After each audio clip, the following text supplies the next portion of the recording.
This rock is an island. Not an island in a lake you can visit, and not an island in any sea on a map, but an island all the same. 14,000 years ago, the ground I am walking on lay under 60 to 80 feet of ice-cold glacial meltwater, and the sandstone tower ahead of me stood above the waves the way a sea stack stands off a rocky coast. The water is gone, but the island is still here. This evening we are going to climb it.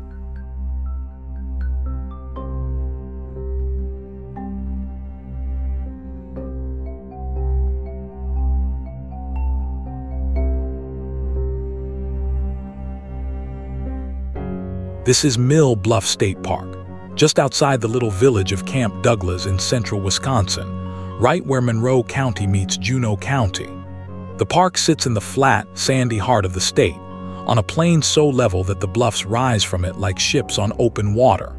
Interstate 90 and 94 run straight through the property, which makes this one of the easiest state parks in Wisconsin to reach and one of the most overlooked. Millions of travelers pass these towers every year at 70 miles an hour. Very few of them ever stop to learn what they are looking at.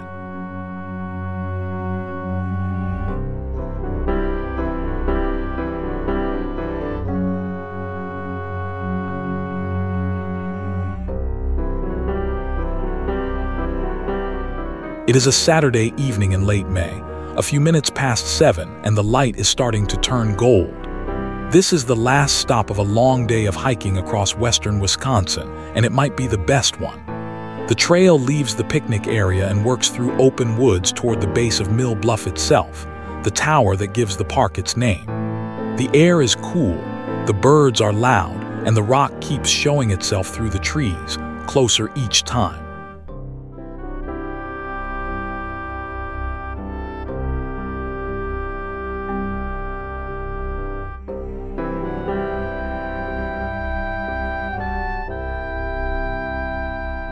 To understand this place, you have to rebuild a lake that no longer exists.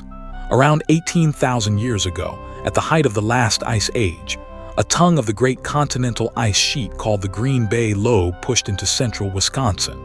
It shoved up against the ancient quartzite hills near Baraboo and plugged the valley where the Wisconsin River had always flowed. The river had nowhere to go. Behind that wall of ice, meltwater began to pool, and it kept pooling for thousands of years.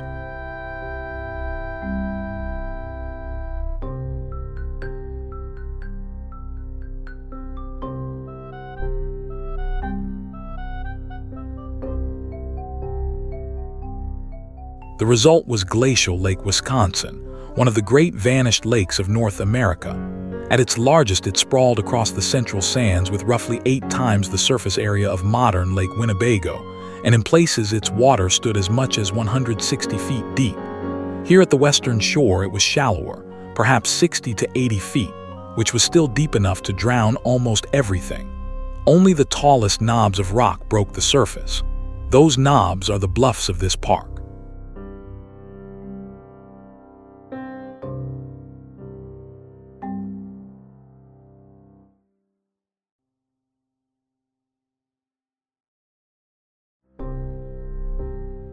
The trail slips beneath pines and oaks growing on pure sand, the old bed of that vanished lake. Everything underfoot here was once lake bottom, sorted and smoothed by water. Then the cliff arrives all at once, a vertical face of layered tan and gray stone shooting up out of the forest. Standing at the base and looking up, you get the first honest sense of scale.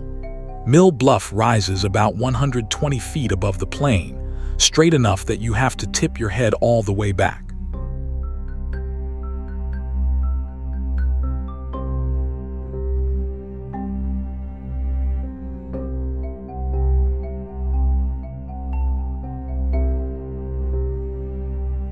Picture this exact spot during the Ice Age. Wind sweeping across miles of open water, driving waves against the base of a small rocky island. Year after year, those waves chewed at the sandstone, undercutting the edges and steepening the cliffs, the same process that carves sea stacks on ocean coasts today. Geologists estimate the water worked on these rocks for some 3,000 years. The sheer faces we climb past tonight are the finished work of waves that died before human history began.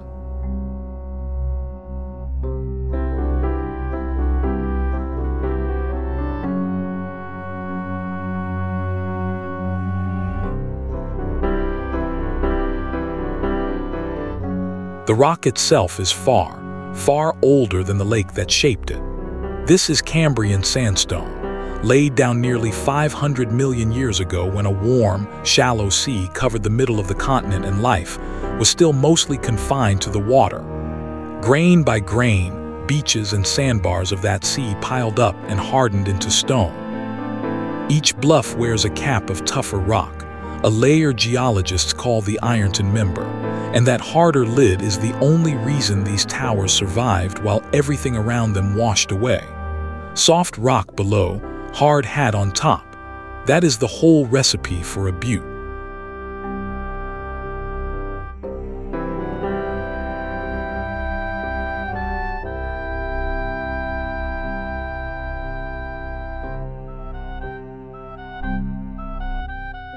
At the base of the bluff, the trail meets the feature this park is famous for among hikers, a stone and timber stairway that climbs the cliff face all the way to the summit. 223 steps, stacked up the rock in switchbacks and straight runs. It looks less like a park trail and more like something from a castle. There is only one way to the top of Mill Bluff, and this is it. So we start climbing.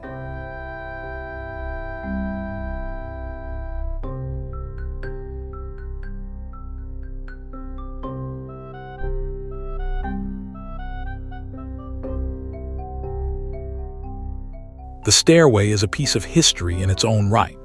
It was built in the 1930s by crews of the Works Progress Administration, the New Deal program that put unemployed men to work on public projects during the Great Depression. They cut and hauled and set these steps by hand, stone by stone, up the side of the cliff.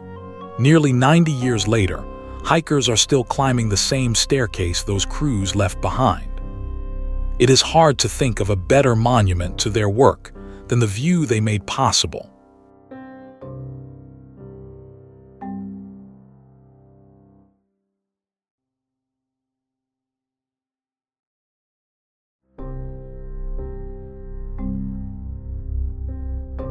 The climb itself comes in stages, with landings where you can stop and let your heart settle. The sandstone rises right beside the railing, close enough to touch, and you can read the layers as you go, each band a different season of that Cambrian sea. The forest drops away below.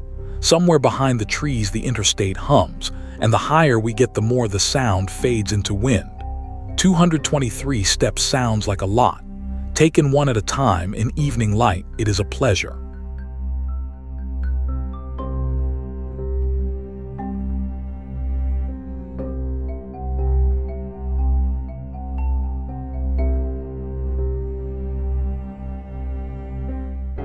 Mill Bluff became public land in the depths of the Depression. On August 13, 1936, a small tract at the foot of the bluff was set aside as a park, in the era when it served travelers on the old federal highway, Route 12, as a roadside stopping place. It was a modest beginning, a picnic ground under a strange tall rock. The park has grown since then to more than 1,300 acres, taking in a whole family of bluffs, but it kept the spirit of that first wayside. It is still, at heart, a place where travelers pull over and look up.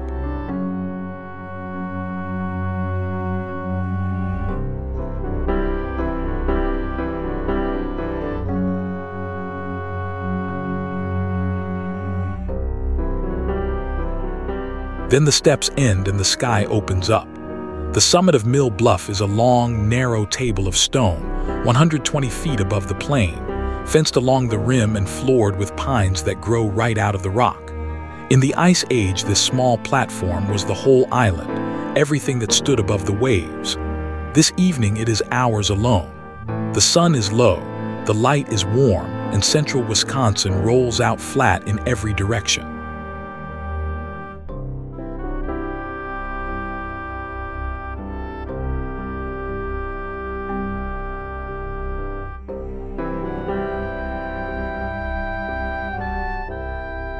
From up here, the other islands of the old lake stand all around.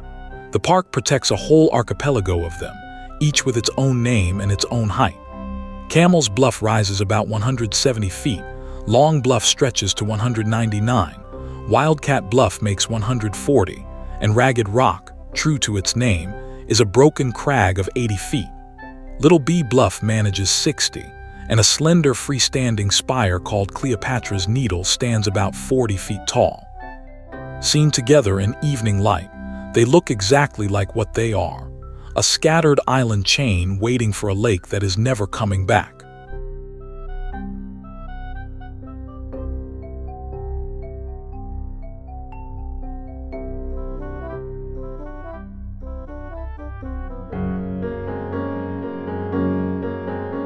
We walk the rim slowly, because every gap in the pines is another view. To one side, the interstate curves through the park, traffic sliding silently between the bluffs. To the other side, farms and forest run to the horizon across the old lake bed. Just up the road stands another lone butte above Camp Douglas, Castle Rock, one more member of this strange stone family.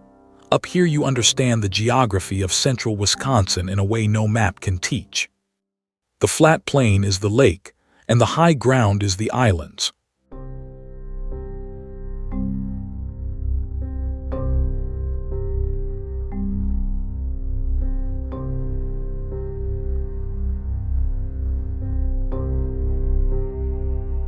Geologists have a wonderful problem with this park, which is what to call these things.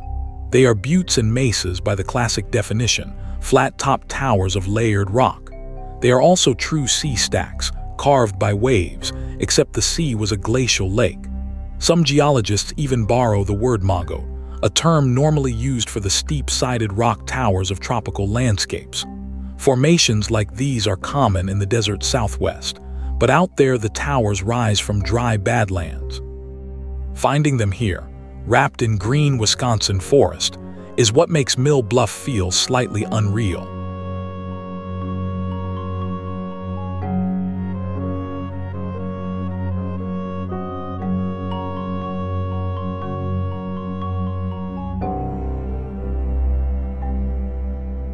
The evening keeps getting better on top. The low sun rakes across the plain and picks out every far-off bluff in gold. It is quiet enough to hear the wind moving through the summit pines and, far below, the faint wash of the highway. This is a small summit by any mountain standard, but the sensation is the same, that feeling of standing on a roof with the world pulled back. 20 minutes of climbing buys you a view 12,000 years in the making.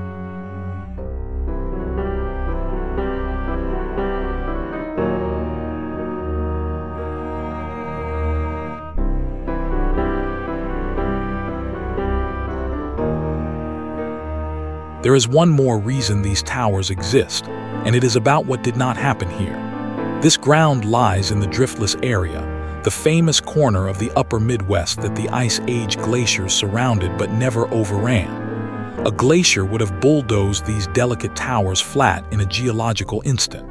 Instead, the ice stopped short, close enough to flood the land with its meltwater, but never close enough to crush it. The bluff stood in the one place where a rock tower could survive an ice age. On the drowned edge of the land, the glaciers missed.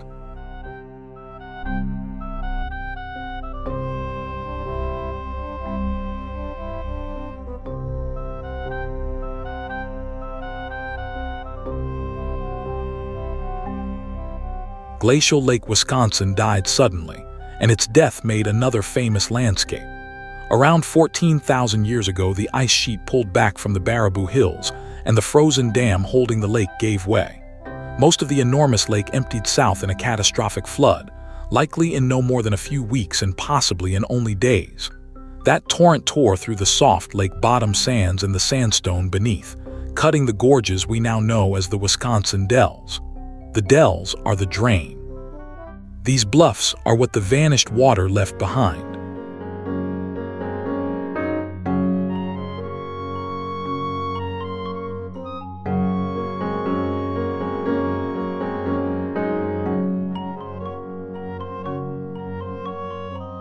Eventually, the light tells us it is time, and we start back down the 223 steps. Going down, you face outward, so the whole descent plays like a slow reveal of the forest and the plain. The stairway that felt like work on the way up feels like a balcony on the way down. The stone is cool now in the shade of the bluff. Below, the trail waits to loop us around the base of the rock.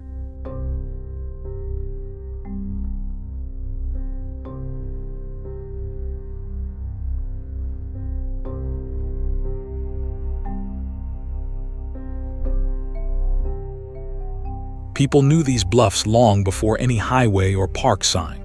Carved into the soft sandstone are petroglyphs, small figures shaped like bird tracks, made by native people around 400 years ago. For the first peoples of this region, as for everyone who came after, towers like these were landmarks, visible for miles across the flat country and impossible to mistake. The carvings are faint now, and they are protected. They are a quiet, respectful reminder that this strange skyline has been guiding travelers for a very long time.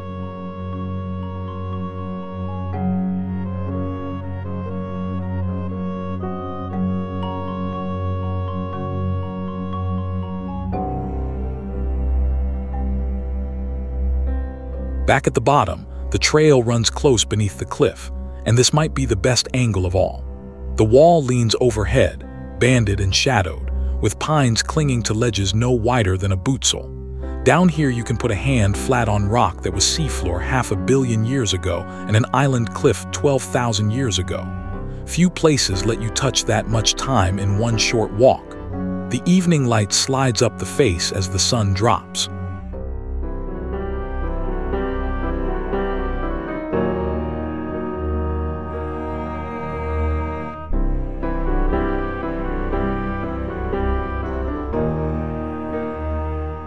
When settler wagons began rolling west across Wisconsin in the 1800s, these bluffs were the skyline everyone remembered. The diaries and journals of westbound settlers mention them again and again, strange towers rising from the sand plain, visible for a day of travel before and after. In flat country, a landmark like Mill Bluff is worth more than a signpost. It told travelers where they were, how far they had come, and where the road was going. The bluffs were the interstate signage of the wagon age.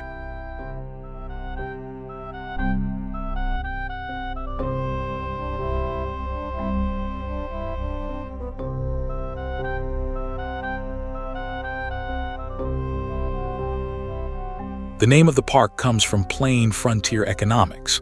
A sawmill once operated in the shadow of the bluff, and the tower above it simply became Mill Bluff, the bluff by the mill. The mill is long gone, and the name is nearly all that remains of it. It is a very Wisconsin kind of naming, practical and unsentimental.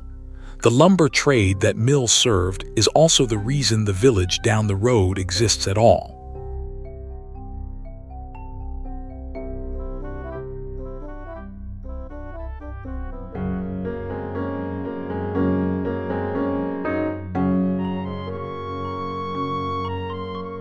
The loop trail carries us away from the cliff through quiet, open forest. Late day sun comes through the canopy in long bars, and the sandy path is soft and silent underfoot. Every so often the trees open and the bluff reappears behind us, changed by the angle, sometimes a wall, sometimes a tower. It is an easy, gentle finish after the stairway. The whole walk here is well under a mile, and it earns more scenery per step than trails 10 times its length.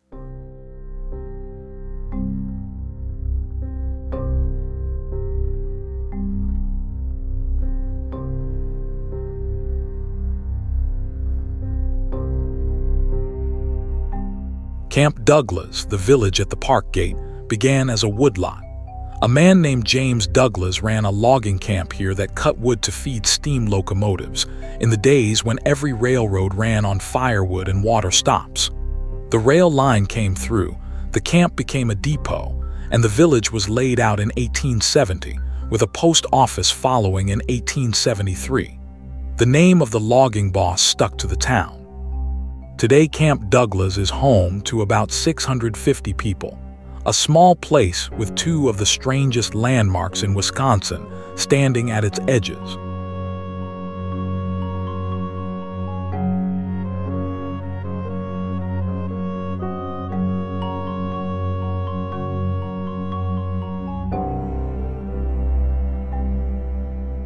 The flat, open sand plain around the bluffs caught the eye of the military more than a century ago.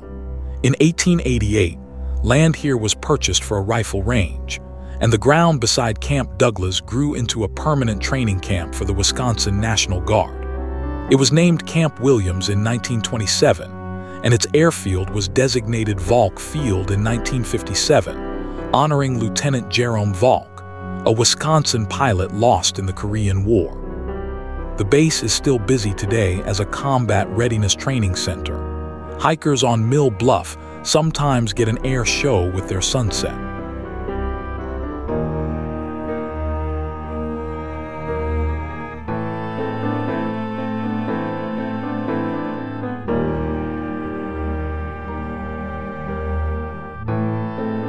By now the light has gone fully golden, and the cliffs above the trees look lit from inside. Late May, late evening, and the park nearly empty.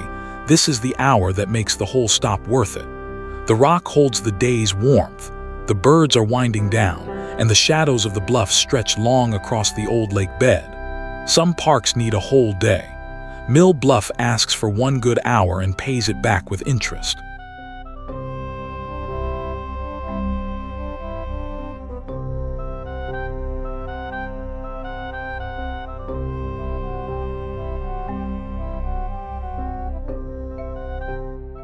There are not many parks anywhere with an interstate highway running through the middle, and here that odd fact earned a kind of honor.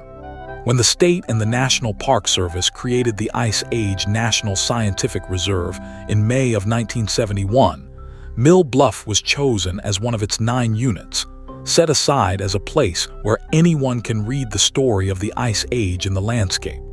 Part of the reasoning was the road itself.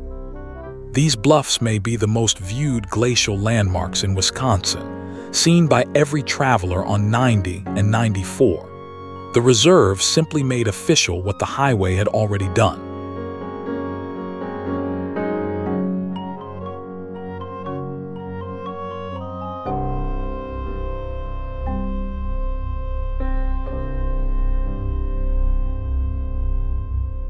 Today, Mill Bluff State Park protects 1,337 acres of bluffs, pine forest, and sand plain. There is a small campground, picnic grounds, a swimming pond dug into the old lake bottom, and the trails and stairway we have walked tonight. The bluffs themselves were designated a state natural area in 2002, protecting the towers and their rare cliffside plant life. Tens of thousands of visitors come through in a year, many of them straight off the interstate, stretching their legs under rocks they had been wondering about for miles. It remains one of the smallest and strangest of Wisconsin's state parks, and one of the most memorable.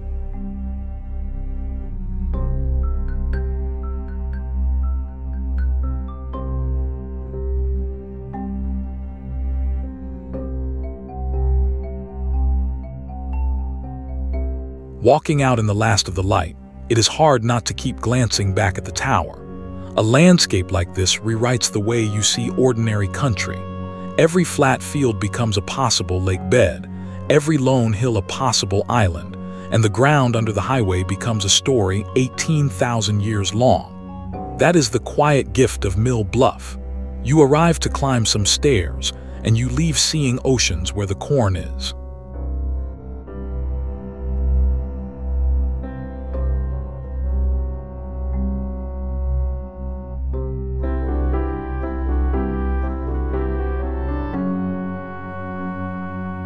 Mill Bluff State Park is a short walk through very deep time, an island chain stranded in a Wisconsin forest, with a Depression-era stairway to the top of the tallest survivor. If you find yourself on 90 and 94 near Camp Douglas, give this place the hour it asks for and climb the 223 steps yourself. The lake is 12,000 years gone, but the islands are still holding their heads above the waves. Thank you for watching. Follow for more of the trails of the world.